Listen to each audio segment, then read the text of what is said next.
एक काम करना नहीं आता तुम्हें? सारे घर में धूल हो रही है, कभी सफाई भी कर लिया करो। यहाँ पूरा दिन लगकर दोनों बाप बेटे का काम करो, साथ में ताने भी सुनो। जब मैं बोलती हूँ कि ऊपर वाले पोर्शन में किराएदार रख लो, अरे सफाई भी रहेगी, पैसे भी आएंगे, तब तो किसी को मेरी बात सुननी नहीं होती। हो गया टैप रिकॉर्डर शुरू।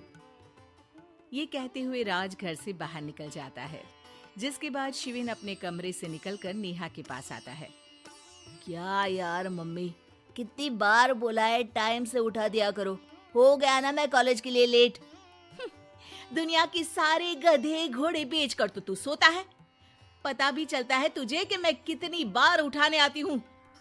बस दोनों बाप बेटों को घर से निकलते हुए लेट होने की फिक्र है, वापस आते हुए कितना भी लेट हो जाए कोई फिक्र नहीं। ओहो मम्मी, ओवर एक्टिंग मत किया करो। माँ की बातें अब ओवर एक्टिंग ही तो लगेगी ना। मेरी तो कोई फीलिंग्स ही नहीं है। क्या करूं, मर जाऊं क्या मैं? ओ मम्मी, जा रहा हूँ मैं, बाय।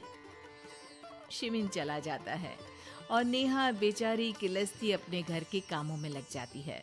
इसी तरह चलती है नेहा की जिंदगी, जिसमें उसके ज्यादा बोलने वाली आदत की वजह से उसका पति और बेटा उसकी फीलिंग्स की कदर किए बिना हमेशा उससे दूर भागते रहते हैं।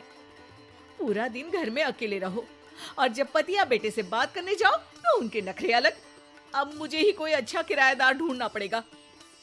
इसी के साथ नेहा किराएदार की खोज शुरू कर देती है, जिसके कुछ महीनों बाद दूसरे शहर से यहाँ पढ़ने के लिए आई निम्मी घर ढूंढते हुए नेहा के पास आती है और वो उसे किराए पर रख लेती है। अगली सुबह हमेशा की तरह राज और शिविन अपनी जल्दी में होते हैं कि निम्मी वहाँ आ जाती है। दीदी, थोड़ी चीनी मिलेगी, वो कल ना राशन लाने का समय ही नहीं मिला। निम्मी को देखते ही दोनों बाप बेटे की जल्दी वहीं खत्म हो जाती है और वो निम्मी को इम्प्रेस करने की रेस में भागने लगते हैं। अरे मम्मी को क्यों परेशान करना, मैं हूं ना। अरे तूने आज तक अभी किचन की शक्ल भी देखी है? रुको, मैं लेकर आता हूँ। चीनी का डिब्बा कौन सा है और कहाँ रखा है वो तो पता नहीं है दोनों को। फिर चीनी के अपने मुंह से निकलने जा रहे हो किचन में? अरे मैं तो बस तुम्हारी मदद करने के लिए बोल रहा था। है क्या? मदद? और वो भी तुम करोगे? सच में? अरे कोई तो सच बताओ, सुबह सुबह दोनों बाप बेटे कोई सूखा नशा करके तो नहीं आ गए ना? अरे कैसी बेकार की बातें करती हो मम्मी। अरे जब कौवा अचानक हंस की चाल चलने लगेगा तो शक होना तो लाजमी है ना। घर का ऐसा माहौल देख निम्मी वहां से जाने ही लगती है कि राज उसे रोक लेता है। अरे आपने चीनी तो ली ही नहीं? इट्स ओके भैया, मैं आज बिना चाय की ही कॉलेज चली जाऊंगी। जहाँ एक तरफ भैया सुन राज का दिल टूट जाता है, वहीं कॉलेज सुन शिविन खुश हो जाता है। वैसे आप कौन से कॉलेज में हो? इस पर निम्मी जवाब देने ही वाली होती है, लेकिन नेहा टोकते हुए बीच में बोल पड़ती है। अब दोनों को देर नहीं हो रही। हद है इनसे भी, कहीं बात बनने ही नहीं देंगी मेरी तो। अरे जा रहे, अब यहाँ बचाई क्या है?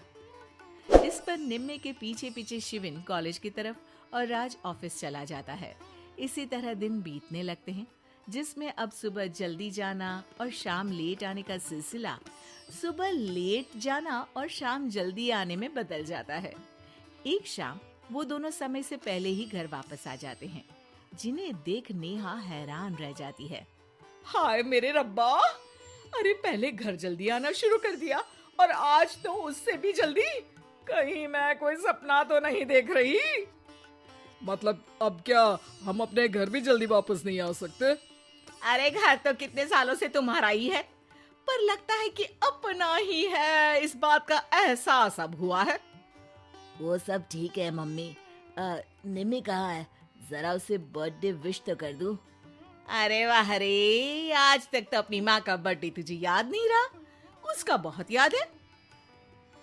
वो तो मुझे पापा ने याद दिलाया है।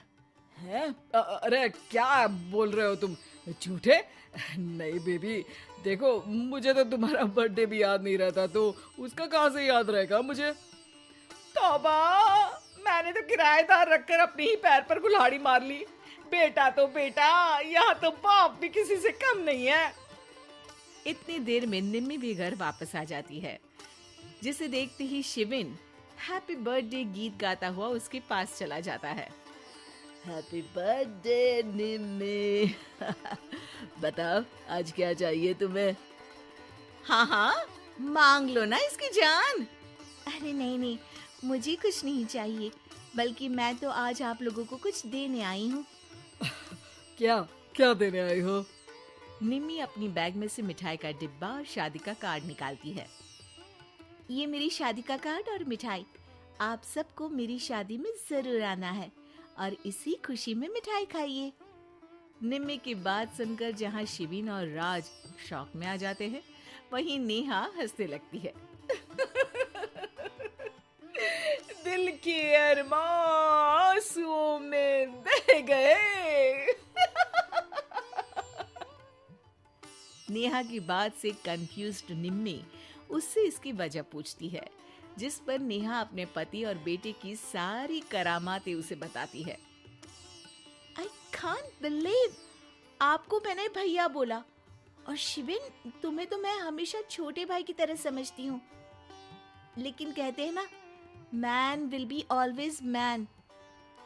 लेकिन आज से ये विमेन सेम नहीं रहेगी इनके लिए। फिर क्या, बाप बेटे आगे आगे और नेहा झाड़ू लेकर उनके पीछे पीछे।